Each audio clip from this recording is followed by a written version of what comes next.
నమస్తే, welcome to reality check. ప్రస్తుతం మనతో పాటు ఉన్నారు పొలిటికల్ అనలిస్ట్ పురుషోత్తం రెడ్డి గారు. నమస్తే అండి. నమస్తే స్వర్ణ గారు. పురుషోత్తం గారు, నిన్నటితో ఏపీ అసెంబ్లీ సమావేశాలు ముగిశాయి. టీడీపీ కూటమి ఏదైతే చెప్పాలని అనుకున్నారో, ఏదైతే తను లేవనెత్తాలనుకున్న అంశాలు ఉన్నాయో అవన్నీ లేవనెత్తారు. మరోపక్క వైఎస్ జగన్మోహన్ రెడ్డి గారు అసెంబ్లీ సమావేశాలకు గైర్హాజరయ్యారు, డుమ్మా కొట్టారు. ఆ స్ట్రాటజీలో సక్సెస్ అయ్యారు అనుకోవచ్చా? ఎలా చూడాలి? అసెంబ్లీ సమావేశాల వరకు వైఎస్ఆర్ కాంగ్రెస్ పార్టీ అధ్యక్షులు మాజీ ముఖ్యమంత్రి జగన్మోహన్ రెడ్డి గారు ఎంచుకున్న వ్యూహం బాధ్యతగా ఎవరు సమర్థించలేరు.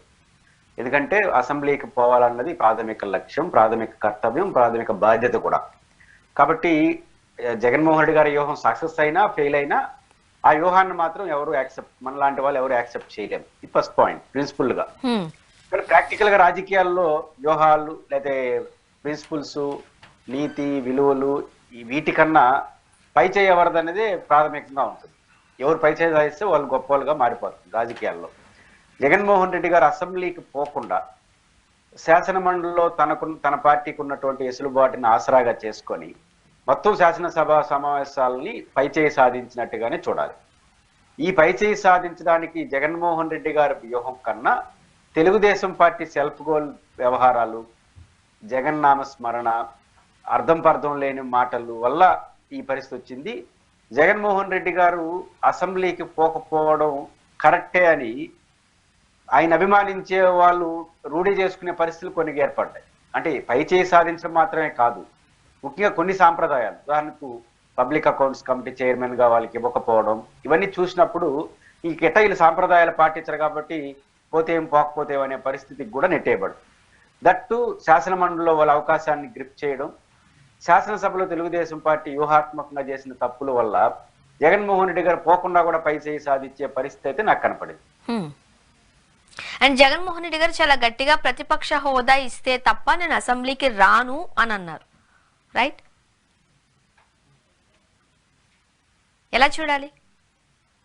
ప్రతిపక్ష హోదా ఇస్తే తప్ప రాను అనకుండా ప్రతిపక్ష హోదా ఇస్తే వస్తాను అన్నాడు. రెండు ఒకటే, అర్థం ఒకటే. టెక్నికల్ గా రానని చెప్పకూడదు కాబట్టి రానని చెప్పకుండా వస్తే వస్తాను, ఎందుకంటే నాకు వెసులుబాటు ఉంటుంది. ప్రతిపక్షం అంటేనే అర్థం ప్రభుత్వాన్ని నిలదీయడం, ప్రభుత్వాన్ని ప్రశ్నించడం కదా.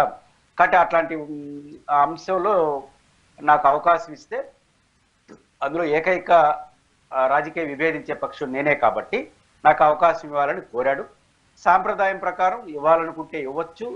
సాంప్రదాయాల్లో 10% 10% పర్సంటేజ్ ఆఫ్ లెజిస్లేటివ్స్ లేరు కాబట్టి ఇవ్వకుండా నిరాకరిస్తున్నారు. లీగల్గా ఇదేమీ లేదు. ఇది ఆయన యాంగిల్లో చూడాలి. కానీ ఇప్పుడు 10% లేకపోతే తప్ప ప్రతిపక్ష నాయకుడు హోదా, గ్రూప్ లీడర్గా ఉంటాడు, ఇద్దరున్నాడు, గ్రూప్ లీడర్గా ఉండొచ్చు, ఫ్లోర్ లీడర్గా ఉంటారు తప్ప ప్రతిపక్ష నాయకుడు హోదా ఇవ్వలేమని చెప్తున్నారు కదా. ఎందుకు చెప్తున్నారు? సాంప్రదాయం ప్రకారం 10% ఆఫ్ లెజిస్లేషన్ లేరు, అంటే 175లో 18 మంది ఉండాలి కనీసం. 18 మంది లేరు కాబట్టి ఇవ్వలేమంటున్నారు.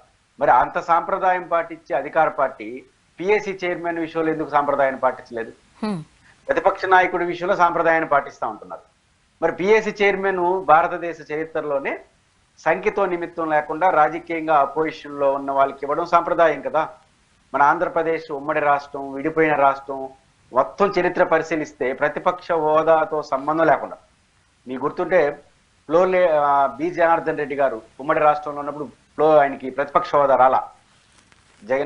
పి జనార్దన్ రెడ్డి గారు తర్వాత రాజశేఖర రెడ్డి గారు అయ్యారు. ఆ టైంలో కాంగ్రెస్ గ్రూప్కే ప్రతిపక్ష హోదా ఇచ్చారు.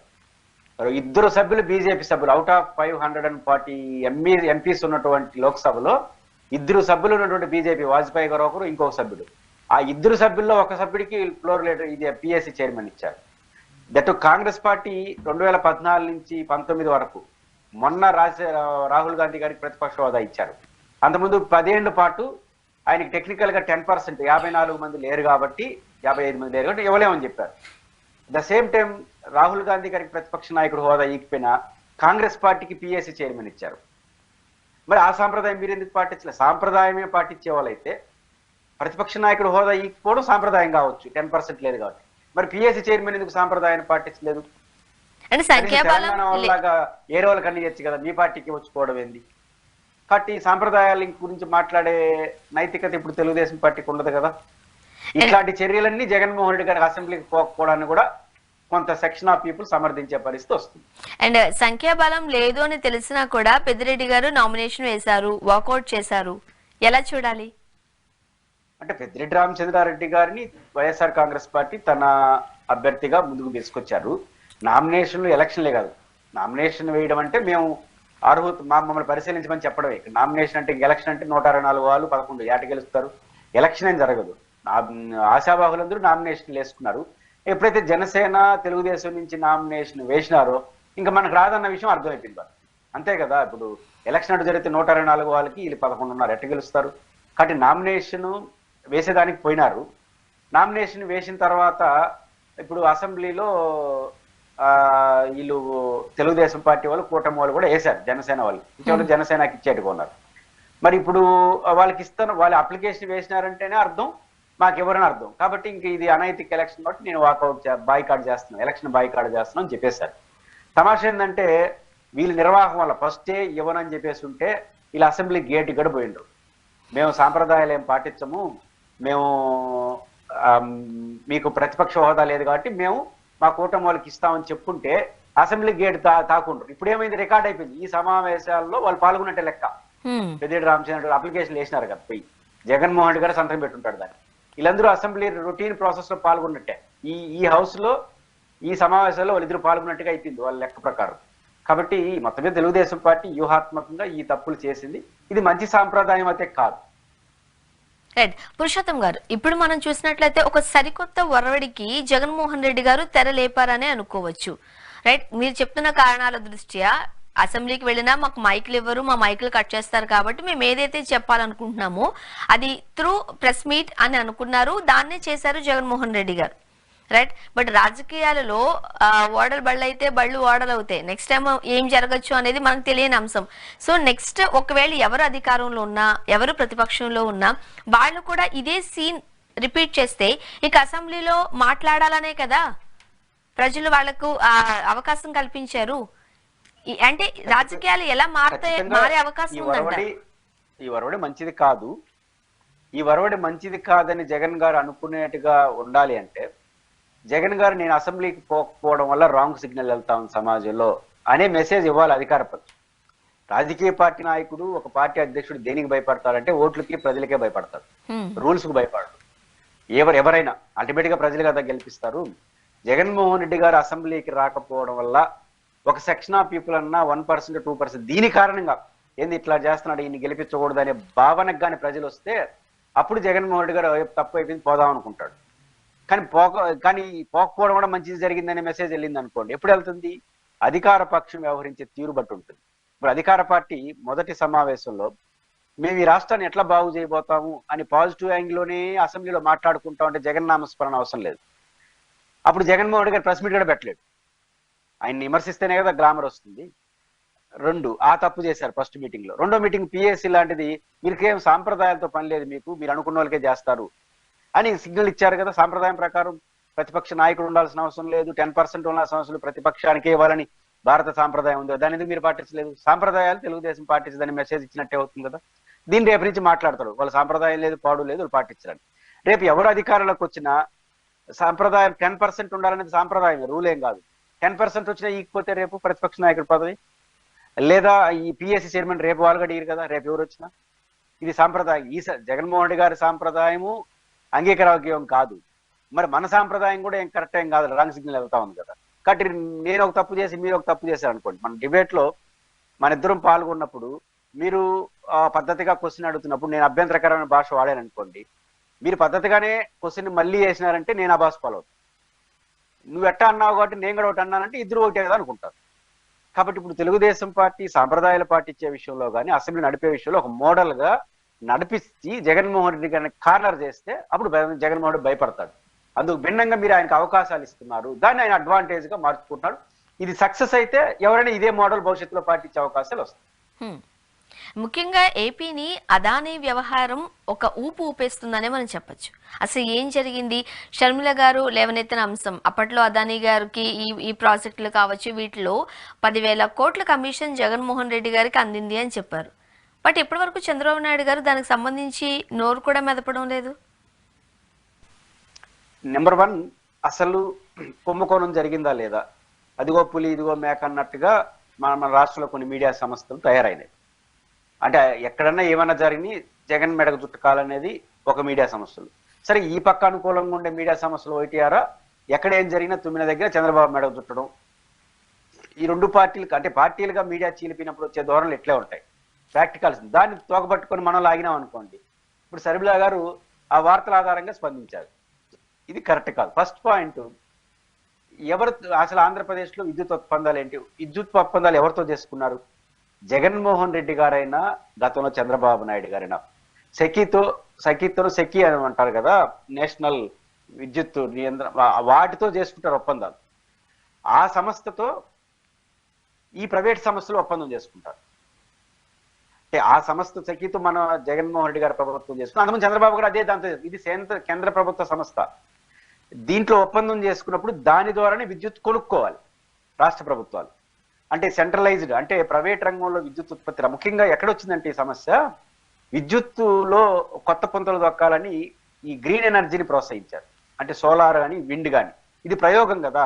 ఇప్పుడు మీరైనా విద్యుత్ ఉత్పత్తిలో 1000 కోట్లు పెట్టారనుకోండి, అది సక్సెస్ అవుతుందో ఫెయిల్ అవుతుందో మీకు తెలియదు, కొత్త ప్రయోగం కాబట్టి. అందుకని కేంద్ర ప్రభుత్వం దీన్ని ప్రోత్సహించడం కోసం ఒక సమస్యను సృష్టించింది. అన్ని రాష్ట్ర ప్రభుత్వాలు దీని ద్వారానే విద్యుత్ కొనుక్కోవాలి. అట్లాంటి దాంతో ఒప్పందం రాష్ట్ర ప్రభుత్వం, అసలు ఆదానితో డైరెక్ట్ గా చంద్రబాబు చేసుకోలేదు, జగను చేసుకోలేదు. చేసుకుని దాన్ని ఆపాదిస్తున్నారు. దీంట్లో ఇంకొక లాజిక్ కూడా ఉంది. జగన్మోహన్ రెడ్డి గారు 1 యూనిట్ ధరని ఎంత కొంటానని సెక్కితో ఒప్పందం చేసుకున్నాడు. గతంలో చంద్రబాబు నాయుడు గారు ఎంత కొంటానని ఒప్పందం చేసుకున్నాడు. మనకు అందుతున్న సమాచారం ప్రకారం వైఎస్ఆర్ కాంగ్రెస్ పార్టీ చెప్తా ఉంది ఏంటంటే, నేను జగన్మోహన్ రెడ్డి గారు ముఖ్యమంత్రి ఉన్నప్పుడు సెక్కితో ₹2.50 బిలో 3 రూపీస్కి 1 యూనిట్ కొనుక్కుంటామని ఒప్పందం చేసుకున్నారు. అదే చంద్రబాబు నాయుడు గారు అదే సెక్కితో ₹5 చిల్లర కొనుక్కుంటానని ఒప్పందం చేసుకున్నాడు. అంటే యూనిట్ ధర పెంచితే కదా ప్రైవేట్ కంపెనీకి లాభం. రేపు ప్రైవేట్ కంపెనీలు అమ్ముకోవాలంటే యూనిట్ ధర ఎంత ఎక్కువ ఉంటే అంత లాభం వాళ్ళకి. ఇప్పుడు జగన్మోహన్ రెడ్డి గారు దాదాపు 3 రూపాయలు తక్కువగానే 1 యూనిట్ ధర కొనుక్కుంటారని ఒప్పందం చేసుకుంటే ఈ అదానీ గ్రూప్ వాళ్ళు 2,000 కోట్లు ఇచ్చారనుకుందాం. వాళ్ళు చెప్పేది అదే కదా లెక్క. మరి ₹5 చిల్లరతో ఒప్పందం చేసుకున్న చంద్రబాబు నాయుడు గారికి ఆ ప్రభుత్వానికి ఎన్ని కోట్లు ఇచ్చుండాలి? అదే ఆదాని ఇంకో 4,000 కోట్లు ఇచ్చుంటారా? ఈ లెక్కలు వేసుకోరు ఎట్లా మనం. అంటే ప్రైవేట్ కంపెనీ వాడికి యూనిట్ ధర పెంచితే వాడికి ఆదాయం పెరుగుతుంది, ఆదాయం పెరిగితే లంచాలు ఇస్తాడు, అదే కదా లెక్క. కాబట్టి జగన్మోహన్ రెడ్డి 3 రూపాయలకి అంత లంచం ఇస్తారు, ₹5 పెట్టాను అంటే ఇది మీనింగ్లెస్ ఆర్గ్యుమెంట్. అది ఎట్టుందంటే, ఆదాని జగన్తో పరిశ్రమ ఒప్పందం చేసుకుంటే అది దోపిడీ. అదే ఆదాని చంద్రబాబు నాయుడు గారితో ఒప్పందం చేసుకుంటే అది రాష్ట్రం ప్రగతి పదవులు నడిచినట్టు. ఇది ఆ మీడియా సమస్యల యొక్క లెక్క. ఇంకా వాళ్ళు అది నిర్ణయం చేస్తారు, ఇంకా మనం ఏం మాట్లాడినా అది కుదరదు.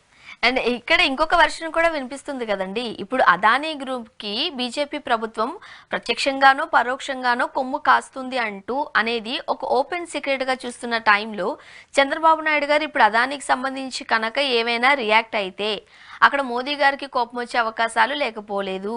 సో ఇప్పుడున్న సిచ్యువేషన్స్ లో ఏమీ మాట్లాడకుండా సైలెంట్ గా ఉండడమే చంద్రబాబు నాయుడు గారి స్ట్రాటజీగా చూడొచ్చా? ఏమంటారు?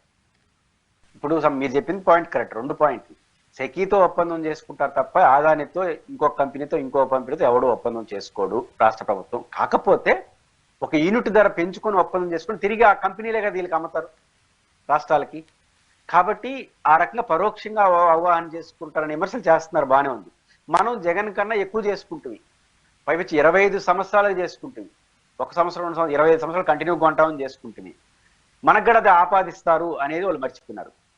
2వ పాయింట్ మీరు చెప్పేది అనధికారికంగా అత్యంత వ్యాలిడివ్ పాయింట్. అనధికారికం ఆదాని గారు మోడీ గారితో సన్నిహితం అనేది ఆధారాలు లేవు, కానీ అందరికి తెలిసిన నగ్న సత్యం, బహిరంగ రహస్యం అంటారు కదా, అట్లాంటి రహస్యం. ఇప్పుడు అలాంటి ఆదాని పైన జగన్ గారి పైన విమర్శలు చేస్తే 2 రకాలుగా కూటమికి నష్టము. 2 రకాల నష్టం. ఒకటి పొలిటికల్ గా నష్టం, నైతికంగా నష్టం. నైతికం ఏమవుతుంది?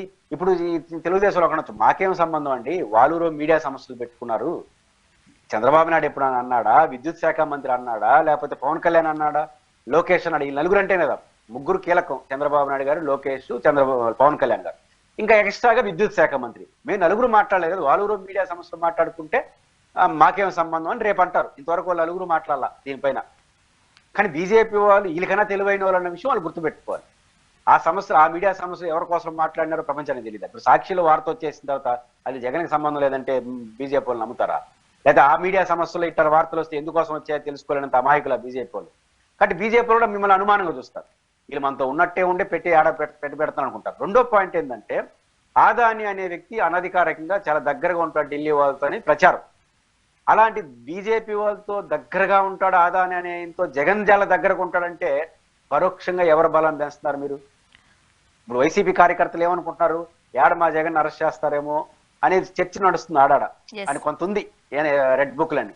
ఇప్పుడు మోడీ పక్కనే కూర్చున్న ఆయనతో ఈయన బాగా ఉంటే ఆయన జోలికి కూడా వస్తాడు, ఇంక మా వాడి ఊడు దూరకు అంటారు. రివర్స్ లో ఉంటుంది అటువంటి రాజకీయాలు. కానీ ఇచ్చలవిడైన ప్రచారం జరిగితే ఆదానితో జగన్ బాగున్నాడంటే మోడీతో బాగున్నాడు నెట్ అరెస్ట్ చేస్తారు వీళ్ళు. కాబట్టి ఇంక మా జగన్కి ఏమీ కాదు లేని జోస్లోకి వైసీపీ వాళ్ళు వెళ్తారు. కాబట్టి తెలుగుదేశం పార్టీ వాళ్ళు కొన్ని విచిత్ర ప్రయోగాలు ఆపేసి ఉన్నదున్నట్టుగా వ్యవహరిస్తే మంచిది. ఇక మనం ఒకసారి మహారాష్ట్ర జార్ఖండ్ ఎన్నికల ఫలితాల దగ్గరకు వెళదామండి. సో అనూహ్యమైన విజయాన్ని సాధించింది మహారాష్ట్రలో, ఒక సంచలన విజయం అని అనుకోవచ్చు. ఎలా చెప్తారు, ఎలా చూడాలంటారు? మహారాష్ట్ర ఎన్నికలు కొంచెం అనూహ్యమైనట్టువే. ఎందుకంటే ఒకటి, సరిగ్గా 6 నెలల క్రితం లోక్సభ ఎన్నికలు జరిగినాయి. దాంట్లో బీజేపీ ప్రతికూల ఫలితాన్ని ఎన్నుకుంది. ఆ తర్వాత జరిగిన 6 నెలల ఎన్నికల్లో భారీ విజయాన్ని సాధించేసి, అందుకే ఆయన శివసేన సంబంధించిన ఎంపీ అప్పుడే స్టార్ట్ చేసినాడు, ఇది ఈవీఎంల ట్యాంపరింగ్. ఎందుకంటే 6 నెలల క్రితం మేము భారీ విజయాన్ని సాధిస్తే ఈ రివర్స్ లో వచ్చింది ఏంది ఇప్పుడు ఫలితాలు అని మాట్లాడుతాం. మనకు ఆధారాలు లేవు కాబట్టి మనం మాట్లాడలేము. కానీ ఒకటి జరుగుండే అవకాశాలు ఉన్నాయి. ఎందుకు అంటే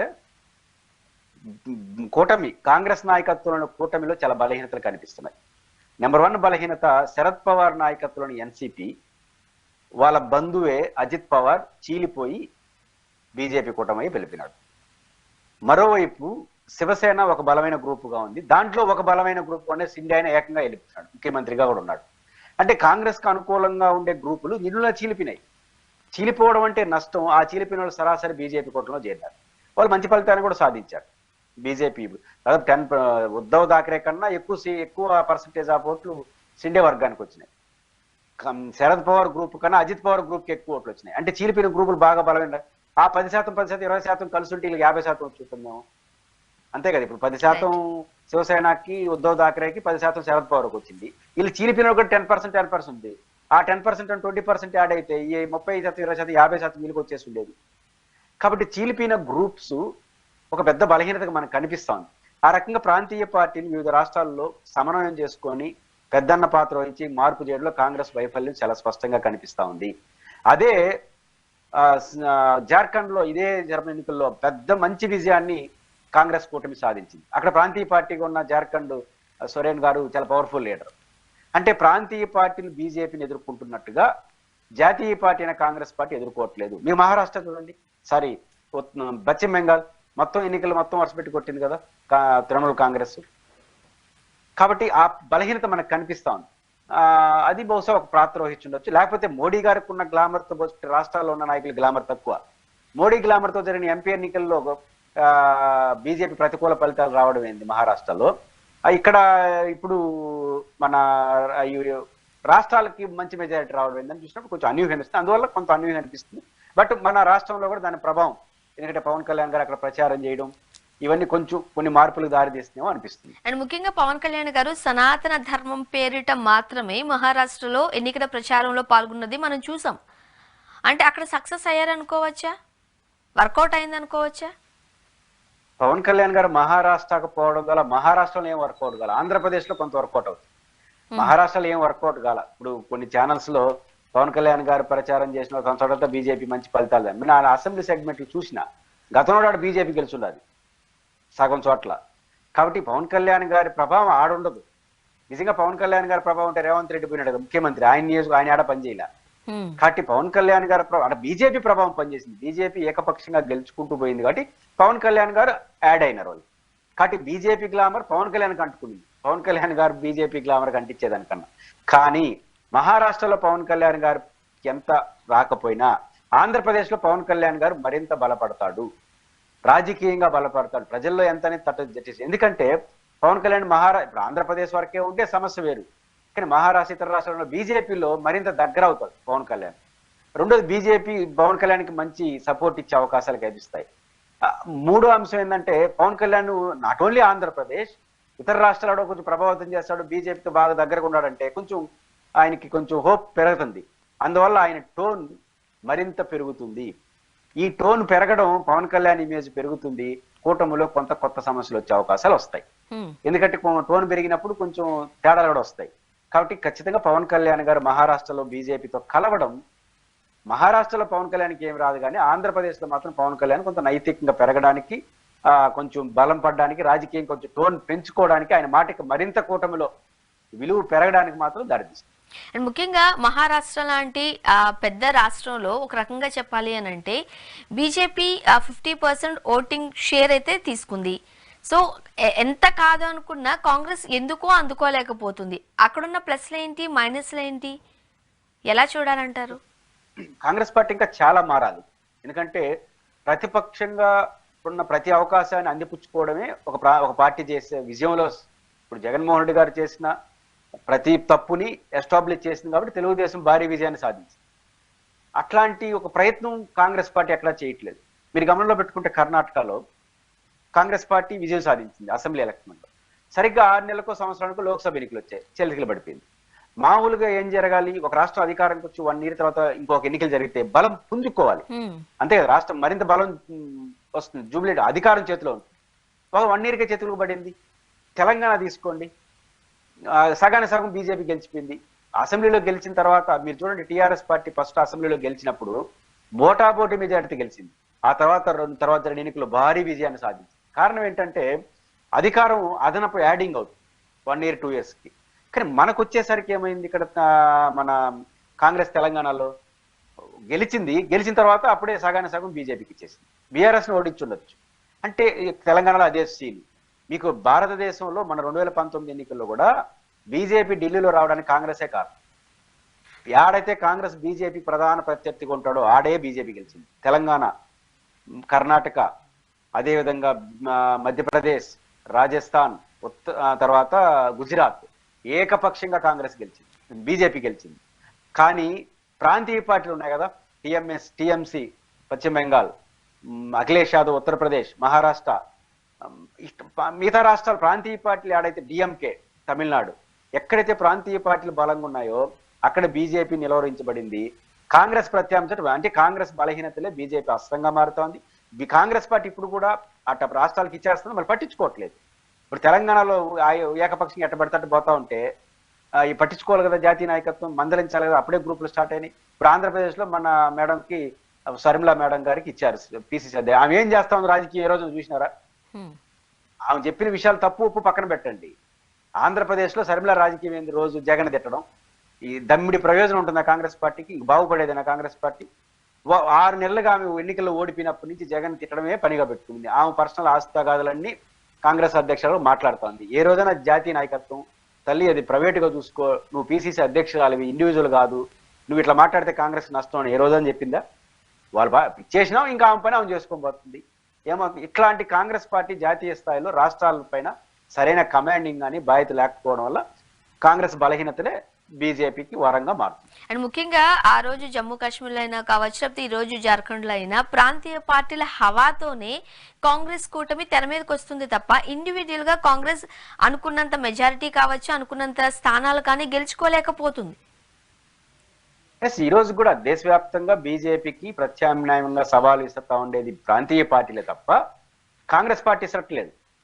ఇక్కడ బీహార్లో ప్రాంతీయ పార్టీ అండదండతో మంచి మెజారిటీ సాధించారు, ఉత్తరప్రదేశ్లో అట్లే సాధించారు, మహారాష్ట్రలో కూడా వాళ్ళు బాగున్నారు కూడా జరిగింది.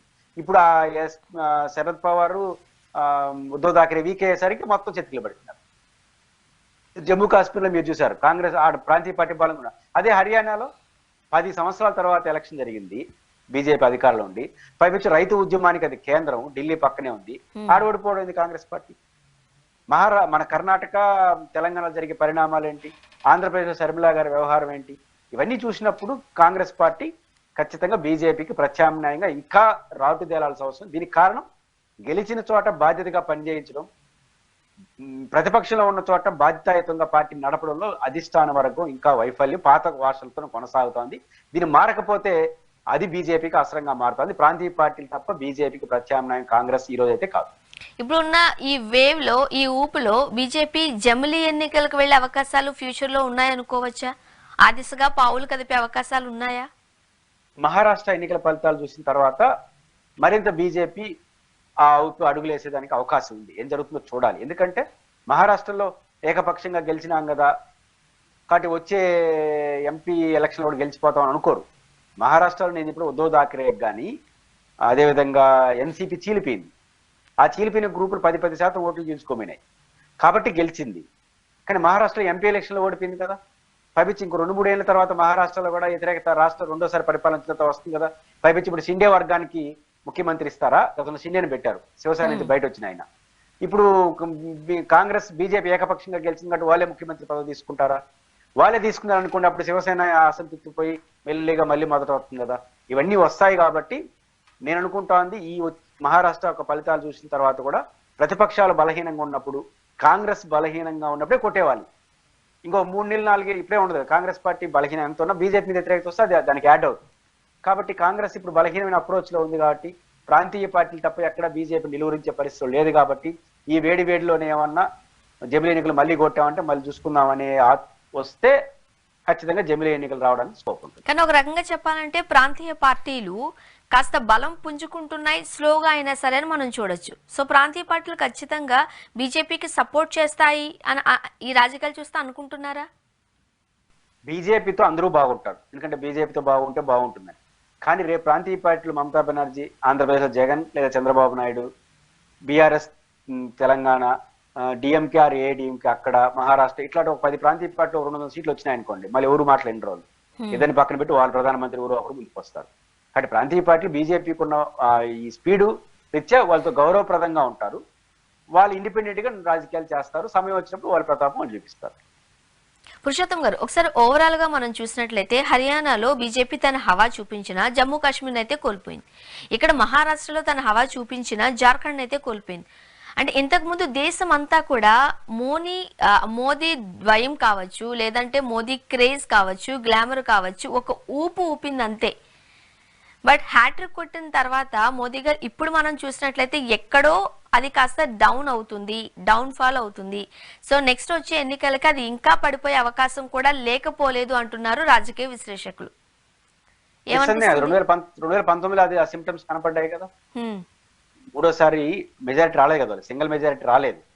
పైపెచ్చు బీజేపీ, కాంగ్రెస్ గుజరాత్, మధ్యప్రదేశ్ ఇవన్నీ చోట్ల కాంగ్రెస్ సరైన పర్ఫార్మెన్స్ చూపిలేదు. కాంగ్రెస్ కానీ ప్రాంతీయ పార్టీల మీద లాగా పర్ఫార్మెన్స్ కనీసం చూపించుంటే బీజేపీకి 200 పడిపోయింది. అది చూపించలేదు. కానీ రాబోయే కాలం అంతా ఇట్లే ఉండదు. ఇప్పుడు కాంగ్రెస్ తన బలహీనత తను సరిదిద్దుకుంటుంది, ప్రాంతీయ పార్టీలు పడిలేస్తున్నాయి. వాళ్ళు కాంగ్రెస్ సరిదిద్దుకొని ప్రాంతీయ పార్టీలు స్ట్రెంథన్ అయి కాంగ్రెస్ మరియు ప్రాంతీయ పార్టీలు ఒకటై అందరూ కలిసి కొడదామనే ఒక అభిప్రాయంకి వచ్చింది అనుకోండి, పెద్ద ప్రమాదం బీజేపీకి ఉంటుంది. అలాంటి రోజు రాకముందుగానే జమిలీకి పోతే ఎలా ఉంటుందనే ఆలోచన ఖచ్చితంగా బీజేపీ చేసే అవకాశాలు ఉంటాయి. అండ్ 2024లో కూడా బీజేపీ డిఫెన్స్ లో పడిపోయింది, 400 పైచీలకు నెంబర్ ఏమన్నా చెప్పారు. బట్ మనం ఎన్నికల ఫలితాలు చూస్తే మాత్రం ఒక రకంగా చెప్పాలంటే బీజేపీ సగానికి సగం పడిపోయినట్టే, రైట్? ఖచ్చితంగా పడిపోయింది. రెండోది అంశం ఇప్పటికే 10 ఏళ్ళు అయిపోయింది కదా, ఈసారి 15 ఏళ్ళు అయిపోతుంది. యాంటీ ఇన్కమిషన్ మెల్లిగా పెరుగుతుంది. రెండోది మోడీ గారు నెక్స్ట్ ప్రధానమంత్రి ఉంటాడా ఉండరా అనే చర్చ కూడా వస్తుంది. ఇప్పటికే 15 ఏళ్ళు అయిపోతాడు నెక్స్ట్ టైం కి. వాళ్ళకి 2 సార్లు పైన కావడం లేదా 3 సార్లు అన్నారు, 3 సార్లు అయిపోయింది. సార్ ఒక ఏజ్ బ్యారియర్ ను కూడా బీజేపీనే తీసుకొచ్చిన నేపథ్యంలో ఖచ్చితంగా వాళ్ళు వేసుకున్న సిద్ధాంతాలకు మోదీ గారు దిగిపోవాల్సిందే.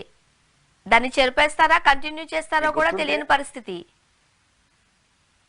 గుర్తుంటే మోడీకి ఇమేజ్ ఉంది. మన అరవింద్ కేజ్రీవాల్ ఢిల్లీ ముఖ్యమంత్రి, ఈసారి కానీ బీజేపీ గెలిస్తే మోడీని అమిత్ షా అయిపోతాడు ప్రధానమంత్రి అన్నారు. వెంటనే బీజేపీలు తడుముకొని లేదు ఇంకొక 20 ఏళ్ళు మోడీనే ఉంటాడు. అంటే మోడీ కాదు అంటే కొంత నష్టం వస్తుందని వాళ్ళు గమనించారు. కానీ ఈసారి 15 ఏళ్ళ తర్వాత మోడీ కాదు ఇంకొత్త వాళ్ళు వస్తారని చర్చ వచ్చినప్పుడు అది కూడా కొంత నష్టం వస్తుంది కాబట్టి వీటన్నిటిని దృష్టిలో పెట్టుకొని బీజేపీకి ఇదన్నీ చూస్తా ఉంది. ఇవన్నీ ఉంటాయి కాబట్టి ఈ జుబ్లీట్ మోడ్లో తనకు అనుకూలంగా ఉన్న కొంత వాతావరణం, కాంగ్రెస్ ఇంకా పుంజుకోకపోవడం, ప్రాంతీయ పార్టీలు గందరగోళం, ఈ ప్రాంతీయ పార్టీలు కాంగ్రెస్ నీ వల్ల నష్టం నా వల్ల అంతర్మాదనం, ఇవన్నీ పూర్తి అయిపోతే 2-3 ఏళ్ళలో మళ్ళీ అందరూ ఒకటి అయిపోతారు. ఆ ఒకటి కాక ముందుగానే మళ్ళీ ఒక దెబ్బ కొడితే ఇంకా మళ్ళీ చాలా రోజులు ఉంటారని అంచనాకు వస్తే మాత్రం అప్పుడు జమిలీకి స్కోప్ ఉంటుంది. రైట్, చూద్దామండి ఏం జరగబోతుందో. Thank you so much Purushottam గారు, మీ అభిప్రాయాలు మాతో పంచుకున్నారు. Thank you very much.